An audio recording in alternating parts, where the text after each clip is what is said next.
Guys, स्वागत है आपका एग्ज़ाम अड्डा क्लासेस में। और मैं आपका मित्र सुरेंद्र गंगवार पार्ट 10 लेके आया हूँ मैं जियोग्राफी या जीके का। और विभिन्न कंपटीशन एग्ज़ाम्स के लिए ये बहुत ही ज़्यादा उपयोगी है।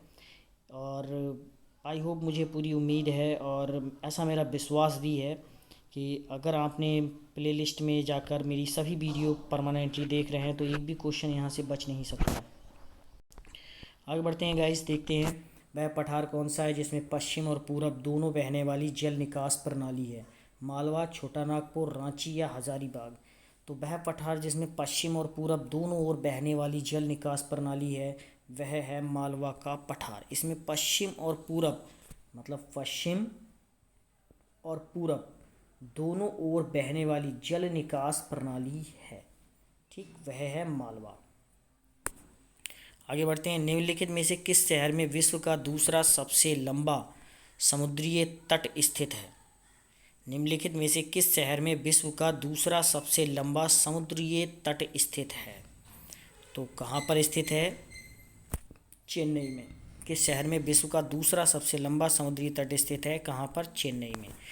निम्न में से कौन से राज्य आपस में मिलकर 7 बहनों या 7 स्टेट्स या 7 सिस्टर्स भी कहते हैं इनको गाइस, 7 सिस्टर्स के नाम से जाने जाते हैं?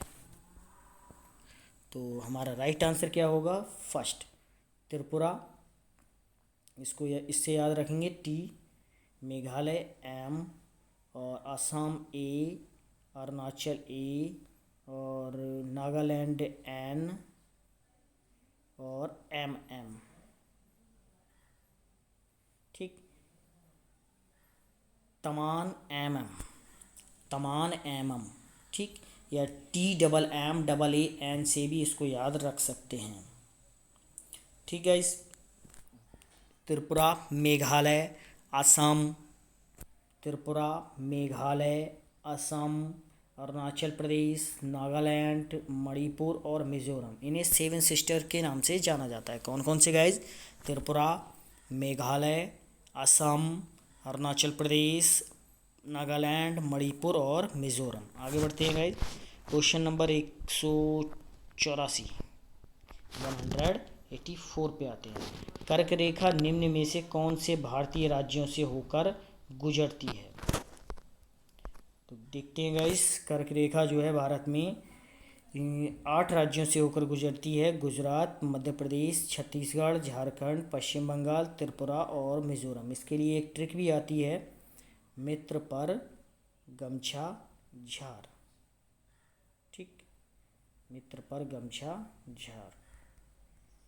मित्र मतलब मी से मिजोरम, त्रा से त्रिपुरा, और गा से गुजरात, और मा से मध्य प्रदेश, छा से छत्तीसगढ़, झा से झारखंड, और मित्र पर पा से पश्चिम बंगाल, और रा वो युक्त है। इतना तो गाइस कर सकते हैं। ठीक, आगे बढ़ते हैं। क्वेश्चन नंबर 185 पे किन पत्थरों के गठन के परिणाम स्वरूप पूर्वी घाट का निर्माण हुआ? तो चार्नोकाइट, ग्रेनाइट उत्पत्ति, क्वार्टजाइट पत्थर, खोंडालाइट और मेटामार्फिक उत्पत्ति, इनके कारण पूर्वी घाट का निर्माण हुआ। यदि गुहार मोती पूरब में है, सियाचिन ग्लेशियर उत्तर में है, तो दक्षिण में क्या है? ठीक, दक्षिण में क्या है? हमारा इंदिरा पॉइंट है। ठीक, और उत्तर में क्या है? सियाचिन ग्लेशियर, और उत्तर में इंदिरा कॉल भी है। ठीक, और गुहार मोती कहाँ पर है? जिसे गौहर माता भी कहते हैं, वह पूरब में स्थित है। हिमालय की सबसे बाहरी श्रेणी कौन सी है? तो हिमालय की सबसे बाहरी श्रेणी काली, शिवालिक, देहरादून, कुमायूं, 4 ऑप्शन हैं। तो हिमालय की सबसे बाहरी पर्वत श्रेणी कौन सी है? शिवालिक श्रेणी है। किस शहर को भारत का 0 मील केंद्र के नाम से जाना जाता है? नागपुर को भारत का 0 मील केंद्र नाम से जाना जाता है। किस देश के साथ सबसे लंबी अंतर्राष्ट्रीय सीमा को साझा किया जाता है? अभी बताया इसका आंसर गाइस इससे पहले के वीडियो में। बांग्लादेश के साथ सबसे अंतर्राष्ट्रीय लंबी सीमा साझा होती है। पर्वतों की लगातार श्रृंखला कौन सी है जिसकी उत्पत्ति भारत की समुद्री सीमा के लगभग समानांतर है? तो किसकी समानांतर है? पश्चिमी घाट की समानांतर है। उत्पत्ति भारत की समुद्री सीमा के लगभग समानांतर है पश्चिमी घाट की सीमा। आगे बढ़ते हैं गाइज। हिमालय पर्वत किस प्रकार के पर्वत का उदाहरण है? तो हिमालय पर्वत जो है वह परतदार पर्वत का उदाहरण है। भारत में एकमात्र सक्रिय ज्वालामुखी बैरन आइलैंड कहाँ स्थित है? ये अंडमान द्वीप समूह में स्थित है। भारत का एकमात्र सक्रिय ज्वालामुखी क्या है? बैरन आइलैंड है, वह अंडमान द्वीप समूह में स्थित है। आगे बढ़ते हैं गाइस। निम्नलिखित में से कौन सा क्षेत्र ऐसा है जहां पर भूकंप आने की संभावना सबसे अधिक है? तो सबसे अधिक संभावना कहां पर है? गंगा ब्रह्मपुत्र घाटी में है। आगे बढ़ते हैं गाइस। निम्नलिखित में से भारत का कौन सा क्षेत्र पारिस्थितिकी अति क्रियाशील स्थल है? तो कौन सा है? पश्चिमी घाट सबसे अति क्रियाशील स्थल है।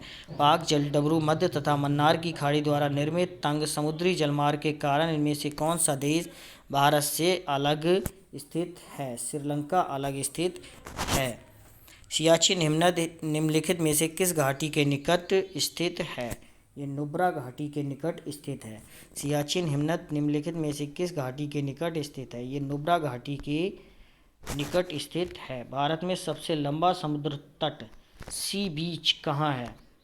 तो भारत में सबसे लंबा समुद्री तट सी बीच जो है वह मरीना बीच में स्थित है। पश्चिमी एवं पूर्वी घाटों का मिलन कहाँ पर होता है? तो पश्चिमी एवं पूर्वी घाटों का मिलन नीलगिरी की पहाड़ियों में होता है। अंडमान को निकोबार से कौन सा जल स्रोत पृथक करता है? तो अंडमान को निकोबार से 10 डिग्री चैनल जल स्रोत पृथक करता है। नंदा देवी चोटी किस राज्य में स्थित है? बहुत ही इंपॉर्टेंट क्वेश्चन है गाइज। हिमाचल प्रदेश, उत्तराखंड, उत्तर प्रदेश या सिक्किम? तो नंदा देवी चोटी जो स्थित है वो उत्तराखंड में स्थित है। धन्यवाद गाइस।